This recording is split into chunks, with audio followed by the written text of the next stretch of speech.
rendre à votre père. Il aimait beaucoup cette maison. Et dire qu'elle est vide depuis si longtemps, bravo pour le poste. Merci. C'est ce que vous avez toujours voulu. Fils a eu un petit accident. Oui, mais vous l'avez amené dans une des meilleures cliniques d'Europe, qui sera bientôt la vôtre d'ailleurs. Welcome to the team. Toi aussi t'as peur des médecins. Moi, je connais une dame qui soigne les blessures très vite. Elle cueille des plantes dans la forêt. Madame! Madame!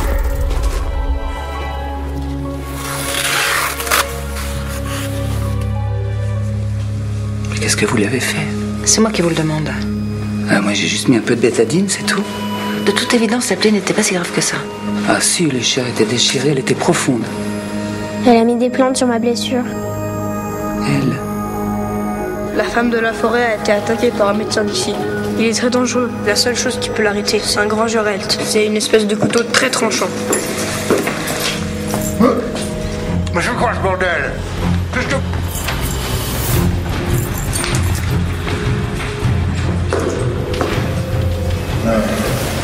Ne remets plus jamais les pieds ici. Si tu veux éviter de rencontrer des sorcières. Ma mère, elle dit que les sorcières, ça n'existe même pas. Tiens, ta maman, elle dit ça. Ben, je vais te dire, moi, ta maman, elle se trompe. L'un de mes patients est mort. Il m'arrive des choses bizarres. Quoi? Des cauchemars, de nouveau?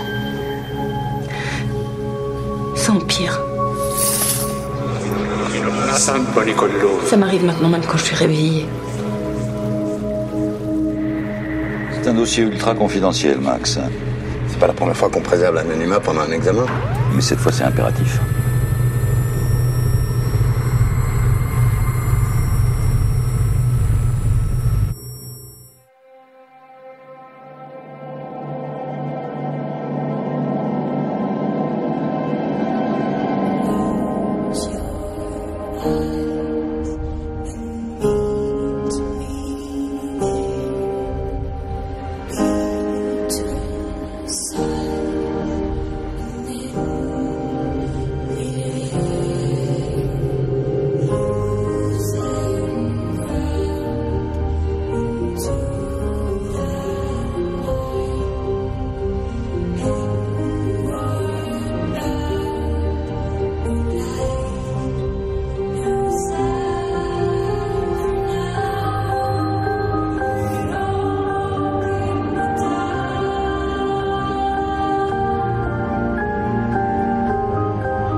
Mettez-la à genoux.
viens d'où comme ça?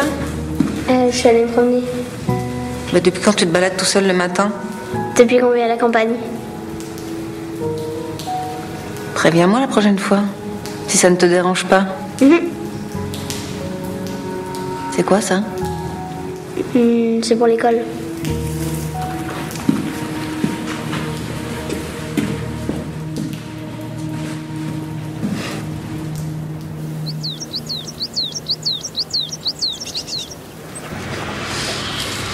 Ça s'annonce pas très bien, ce scanner anonyme. Suivante. J'ai l'impression que notre Obama risque de jamais revenir en politique. Merci, Max. Montrez-moi les encéphales.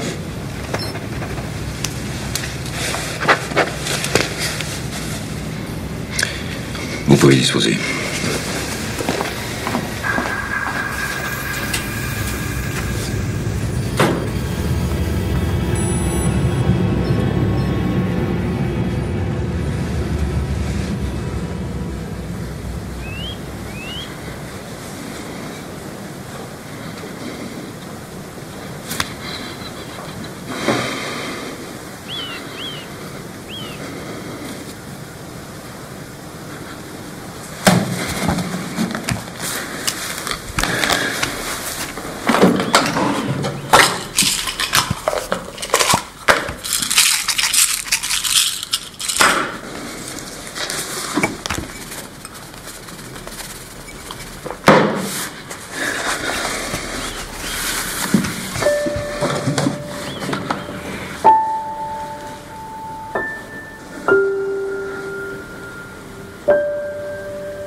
Tu l'as trouvé où, ce truc? Mon cœur. Pardon, je t'ai fait peur. Tu l'as trouvé où? Dans la vieille chapelle, en rangeant. Regarde, c'est une sorte d'arbre généalogique de la clinique.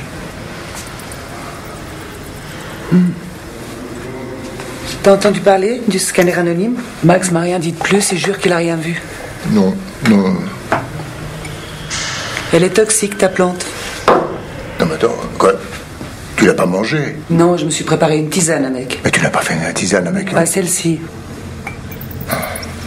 Je t'ai donné cette plante pour te protéger. Me protéger de quoi? Des esprits maléfiques. Les esprits maléfiques. J'ai ce qu'il faut pour me protéger des esprits maléfiques, tu vois. Ah ouais, ça va aussi, ça. Regarde. Ce nom-là, il est venu tout seul. C'est qui? Je sais pas, aucune idée. Avant, il y avait uniquement ce nom-là. Mais c'est le fondateur de la clinique, lui. C'est ça. Et celui-là, il s'appelle comme toi?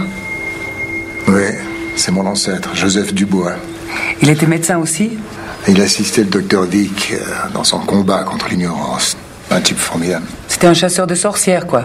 Peut-être, mais disons, je me sens particulièrement fier quand je parle de lui. Tu parles? Peut-être, mais ils se sont rarement trompés. Et regarde, tiens voir ça.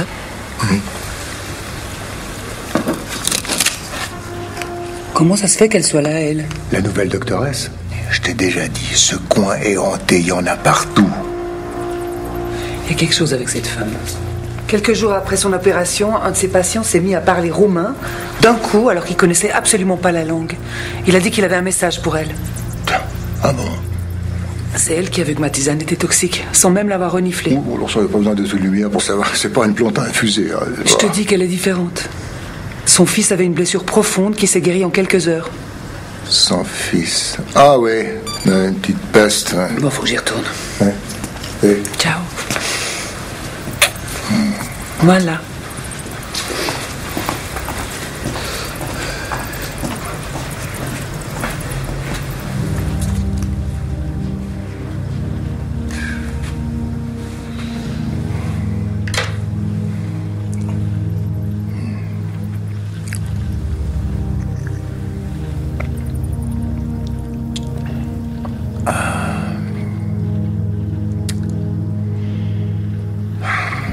Jésus-Marie-Joseph.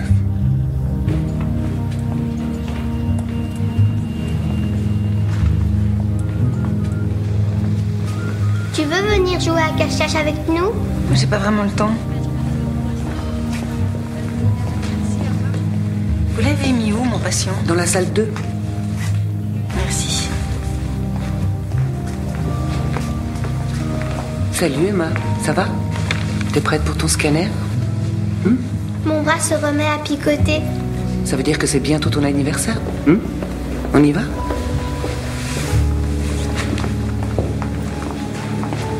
Son bras n'est pas mort. Il est seulement endormi.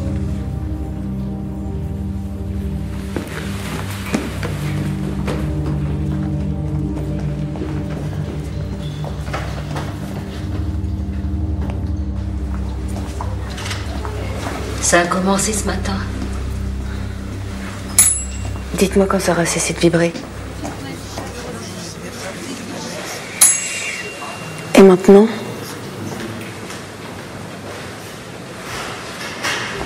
On est où? À la clinique, avec la doctoresse. Quel jour sommes-nous? Ça fait 3 heures qu'il me demande la même chose. D'abord, ça a été 1833, puis soudain 3217. C'était dérisoire. Papa a pris la bonne décision. Je ne sais pas ce qu'il raconte. Monsieur d'église, vous me reconnaissez? Oui. Vous êtes Madame Valérie. On va s'assurer que tout va bien. Vous avez passé un ECG. Je suis chrétien. On soigne aussi les chrétiens ici. Il faudrait le redresser. Redresser quoi? Tabouret. Je vais appeler une infirmière pour lui faire passer les tests.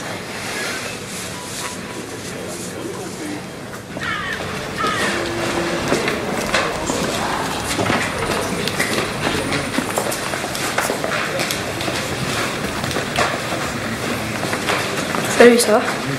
Je t'attendais. Tu me suis?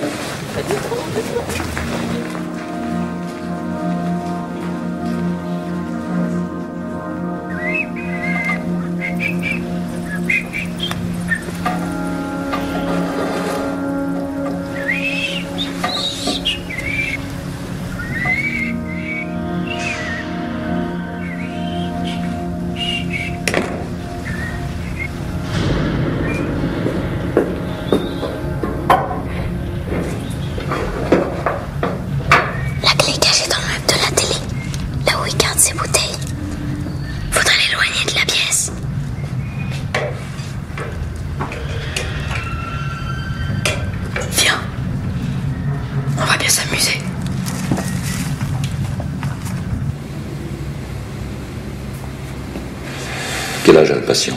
68 ans. Le caillot est là. Il faut absolument effectuer une thrombolyse. Les symptômes sont apparus quand? Ce matin, ça fait 3 heures, il est presque déjà trop tard. On va lui faire 70 mg de TPA. Et le patient présente un historique d'hypertension artérielle. Oui, mais sinon il risque un AVC avec un pronostic vital très défavorable. Mais vous pensez pas que ce serait beaucoup mieux? Docteur Rossier, vous êtes tout à fait charmante. Mais vous avez encore beaucoup de choses à apprendre, notamment celle-ci. Dans cet établissement, c'est moi qui décide du traitement administré aux patients. Un jour, peut-être, vous changerez les choses, si vous êtes encore là. Je pense pas que vous m'ayez engagée parce que vous me trouvez charmante.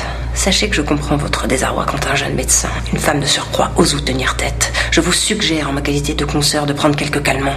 Ce sera bien mieux pour tout le monde.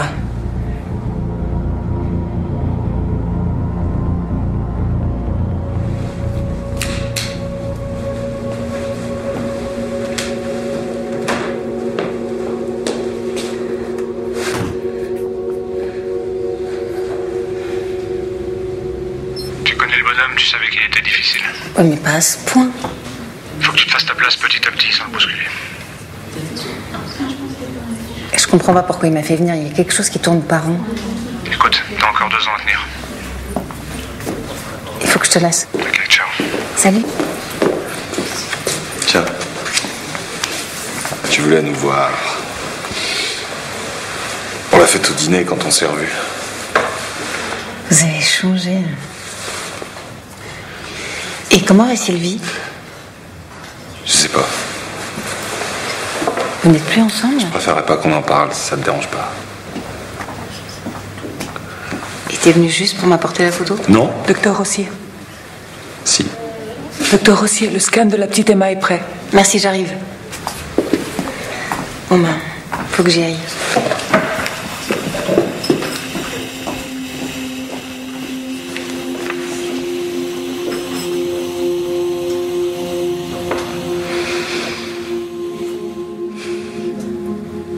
Emma a 5 ans, elle est venue au monde avec une hémiplégie du membre supérieur gauche, paralysie flasque. C'est le professeur Wasserman qui s'occupe d'elle depuis qu'elle est née. Je sais plus si c'est la petite fille de sa cousine, de sa nièce, enfin bref, ils sont de la même famille, quoi. Et chaque année, au moment de son anniversaire... Ah, bonjour, professeur. Bonjour, Bénédicte. Continuez, je vous en prie. Chaque année, au moment de son anniversaire, elle ressent des picotements au niveau du bras gauche. Bon, enfin, c'est ce qu'elle prétend. Chaque année, elle passe des examens et malgré les picotements, comme elle dit, son bras reste paralysé. Mais aussitôt après son anniversaire, ce qu'elle ressent... Bon, écoutez, Bénédicte, vous pouvez rejoindre votre poste, s'il vous plaît.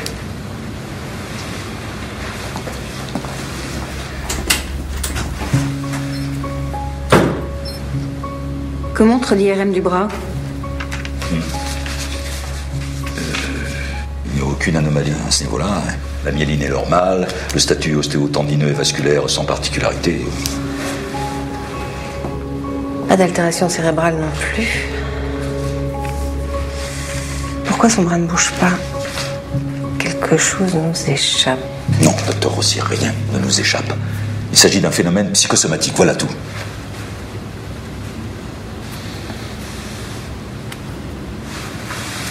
Excusez-moi, je suis un peu nerveux ces temps-ci. Je suis pas toujours d'un naturel très facile, comme vous avez pu le remarquer. Écoutez, si le cas de cette petite fille vous intéresse, vous pourrez toujours l'examiner plus tard. Oui, j'aimerais beaucoup. En revanche, j'ai besoin d'un conseil. Et oui, ça m'arrive. Je veux avoir l'avis d'une consoeur. De qui s'agit-il? D'un patient d'un certain âge qui souhaite garder l'anonymat. Alors, qu'est-ce que vous en pensez? Parkinson. Oui. Vous ne pensez pas que la déformation du locus niger pourrait, par exemple, provenir d'un facteur génétique? Et la dopamine, qu'est-ce que ça donne? On va regarder.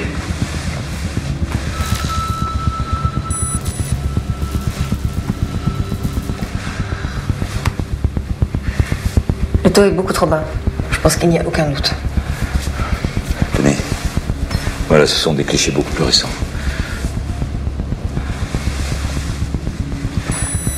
Ici. Là. Il pourrait s'agir de micro-lésions ischémiques dues à un facteur de calcification, non? Aucun doute, c'est un Parkinson. Il se développe à une vitesse effarante. Maintenant, il faut le dire au patient. Je crois qu'il faut être franc. Le patient veut tout savoir sur sa maladie. C'est en quelque sorte une manière pour lui de la maîtriser. Je n'ai pas l'habitude de partager mon diagnostic avec le patient, docteur Rossier. J'ai l'impression qu'aujourd'hui, le malade aime participer à son processus de guérison. Oui, bien sûr. Mais vous oubliez une chose. Dans le cas de la maladie de Parkinson, il n'y a aucun espoir de guérison. C'est juste.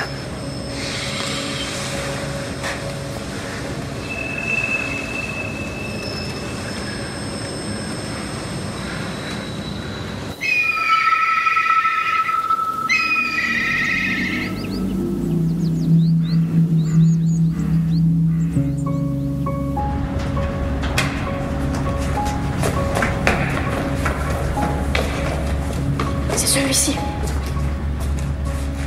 Il va entrer dans la pièce pour changer le fusible. Ah, et le temps qu'il revienne, j'aurais trouvé le grand... Grand Gerelt. Rappelle-toi, il est grand comme ça. La lame est courbe, le manche est en bois. Tu peux pas te tromper. Et s'il nous voit? Ah non, il aura peur. Très peur. Ok. À tout à l'heure. À tout à l'heure. C'est quoi cette histoire de famille? Rien. Un projet, comme tantôt. Qui va expulser Juliette et sa famille, c'est dégueulasse. Quitte cette fille. Si je te dis.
Rien n'a vraiment évolué.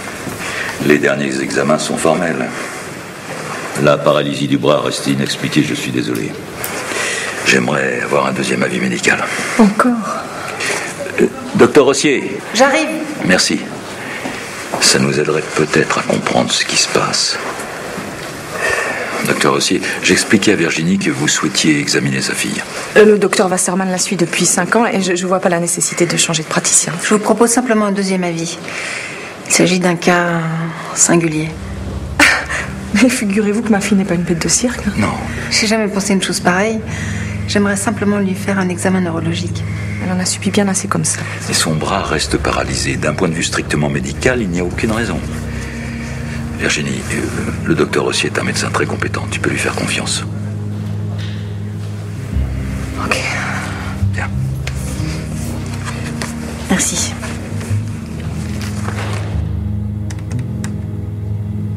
Ok.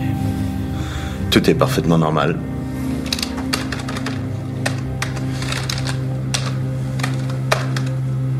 On recommence une dernière fois. Rappelle-toi. Girafe pour la gauche, dauphin pour la droite.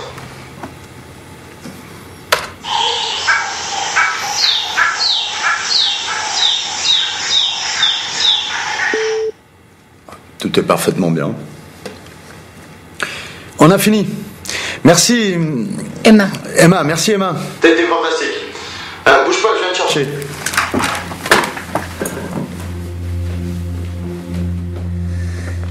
Tu iras tout à l'heure dans une grande machine. Une infirmière viendra te préparer.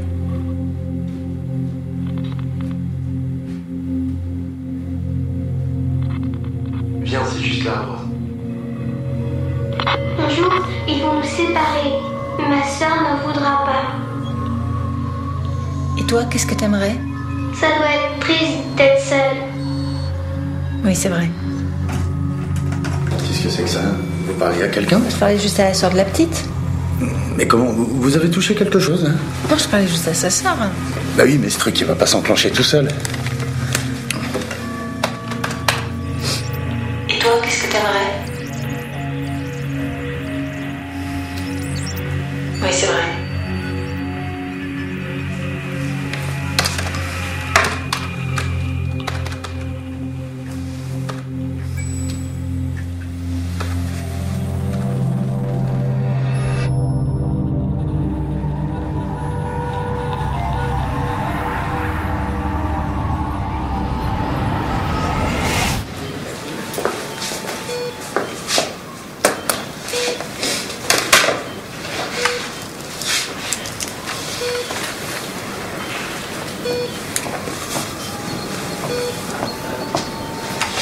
Je teste maintenant l'index.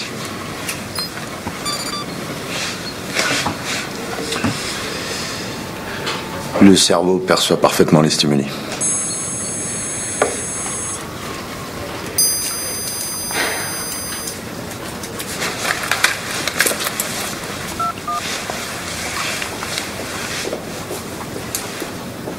Bénédicte, on va mettre la petite en chambre. Prévenez la mère qu'on reprendra plus tard. Merci.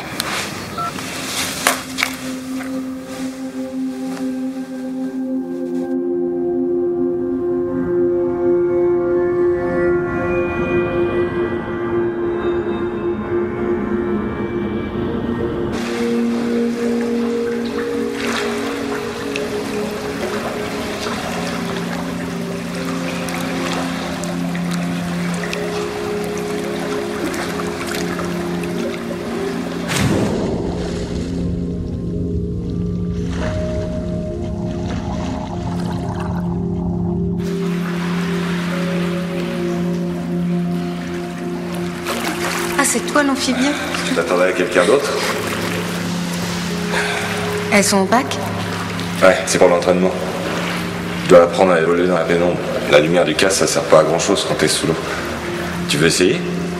C'est pas trop mon truc. Allez, je suis avec toi, tiens.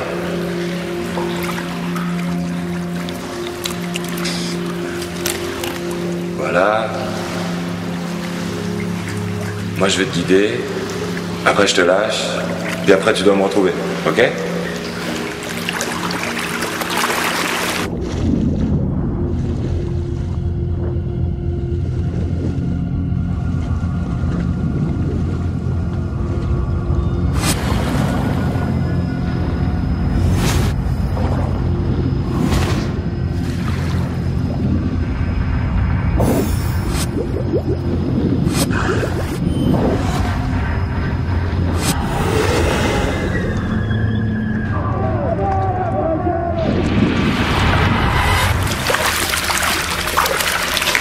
Bah voilà.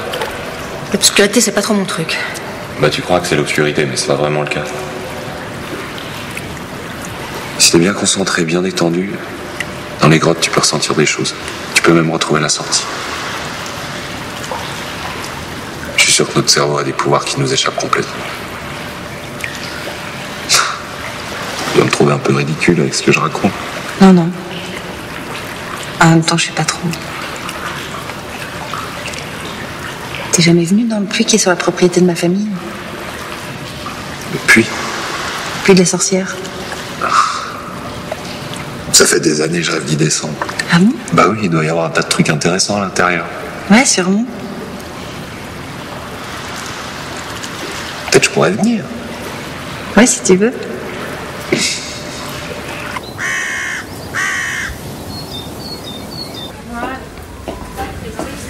Bonjour. Vous avez bien dormi? Bien. Vous reconnaissez cette dame à côté de vous? Ma chère épouse.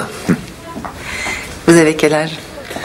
35 ans pour les dames, 68 en réalité. Bon, le professeur Wasserman et moi-même avons examiné les clichés de votre scanner. Nous sommes du même avis.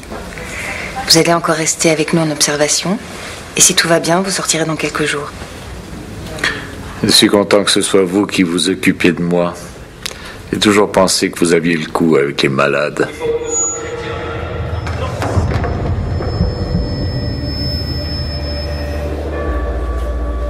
J'ai oublié un examen, je reviens.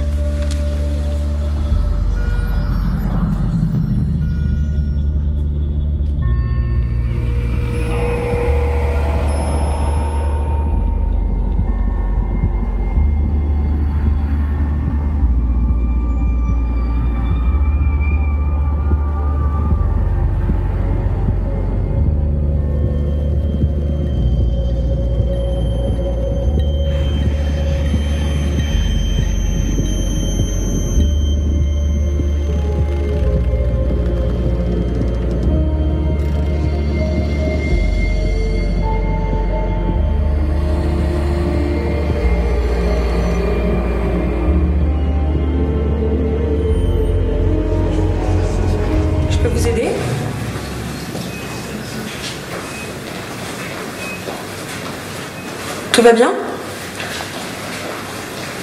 Où est Bénédicte? Elle est occupée? Vous pouvez emmener monsieur d'église dans sa chambre?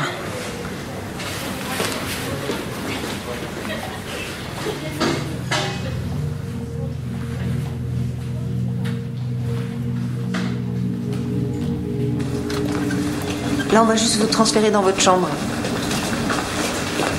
Madame d'église, j'aimerais encore discuter avec vous. Il y a un problème? Non, il n'y a pas de problème, mais j'ai une question embarrassante. Est-ce que votre mari a tenté de se suicider? Camille? Non, pas lui. Pourquoi vous me demandez ça? Je sais pas. C'est dommage à cause de ces cendres. On les a toujours à la maison. Les cendres? Ah oui, on n'a pas pu l'enterrer au cimetière. C'est interdit chez les chrétiens. Et qu'est-ce qui est interdit? Le suicide. Mais de qui parlez-vous? De Camille. Il a tenté de se suicider? Non, pas mon Camille. Non, non, c'était l'arrière-grand-oncle de mon mari. Il porte le même prénom. Donc, l'arrière-grand-oncle de votre mari, un certain Camille, s'est suicidé et n'a pas pu être enterré au cimetière, c'est bien ça? Il s'est pendu. Vous vous rendez compte? Ça fait 3 générations qu'on se traîne les cendres. C'est lourd et c'est triste. Allez, venez.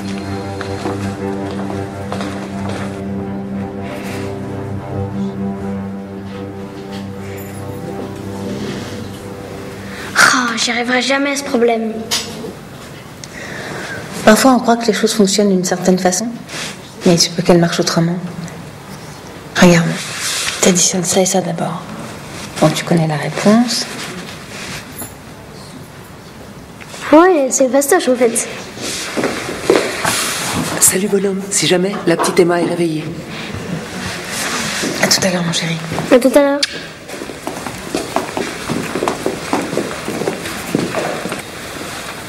Aujourd'hui, c'est moi qui vais t'examiner. T'as vu la coccinelle? Voilà. Merci. N'aie pas peur, je vais te piquer.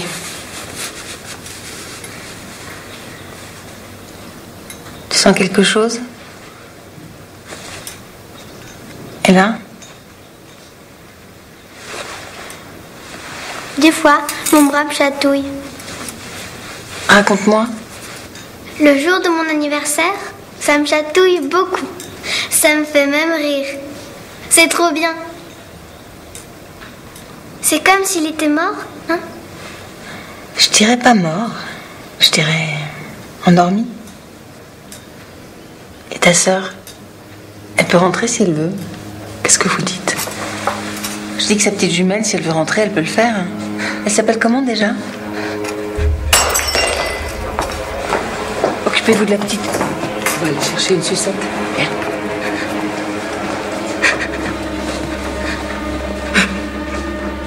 Qu'est-ce qui se passe?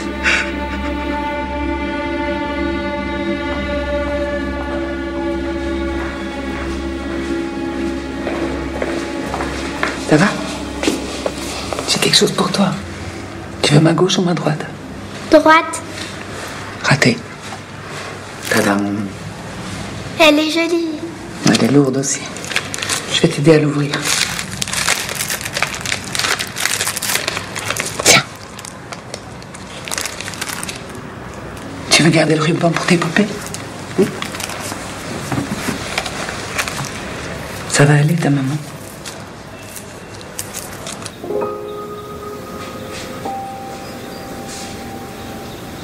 Elle est tellement petite, je lui avais rien dit. Mais vous étiez au courant? Au courant? J'ai perdu la sœur jumelle d'Emma pendant l'accouchement. C'est le cordon ombilical qui l'a étranglée. Emma n'en sait rien.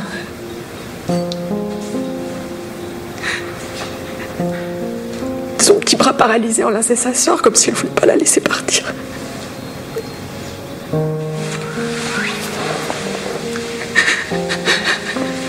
Je vais aller vous chercher un verre d'eau.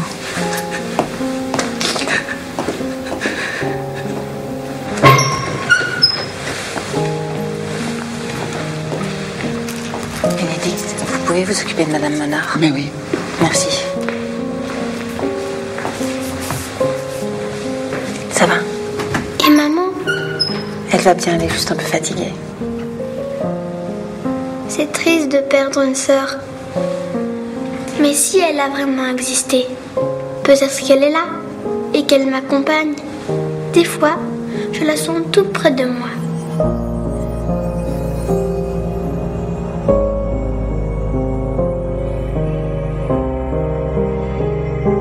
Je suis sûre qu'elle ne m'a pas abandonnée.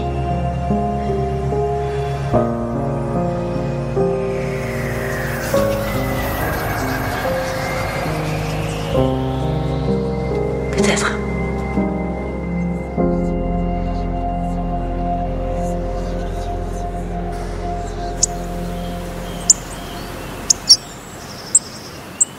Comment ça se fait que le docteur Rossier est au courant pour mon enfant? Je ne sais pas. Je vais essayer d'éclaircir. Vous voulez faire une radio plus tard à la 5? Docteur Rossier, vous pouvez sans doute m'expliquer comment vous êtes informé du décès de la petite sœur d'Emma? C'est une erreur de ma part. Une erreur. Je comprends pas. À part son père, sa mère et moi-même, personne n'était au courant. Écoutez, j'ai vu une petite à la réception, je sais pas pourquoi, j'ai cru qu'elles étaient deux. Non. Vous l'avez lu dans le dossier? J'avais demandé qu'on retire cette information du dossier. Mais ça y était pas? J'ai pas lu ça dans le dossier. C'est juste une coïncidence.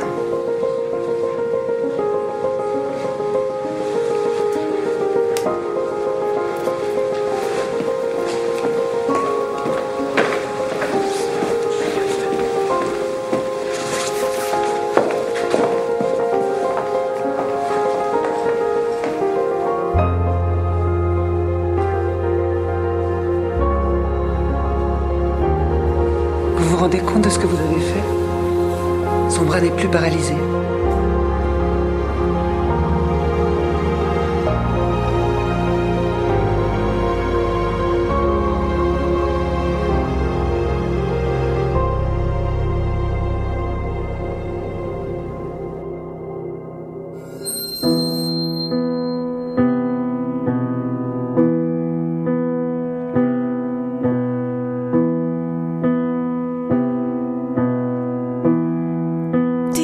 Still sit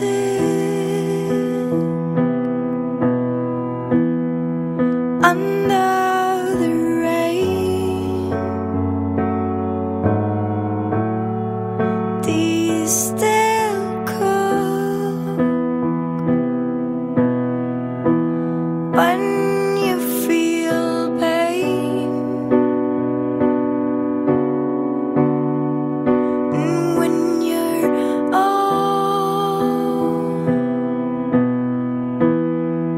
covered with cold, do you still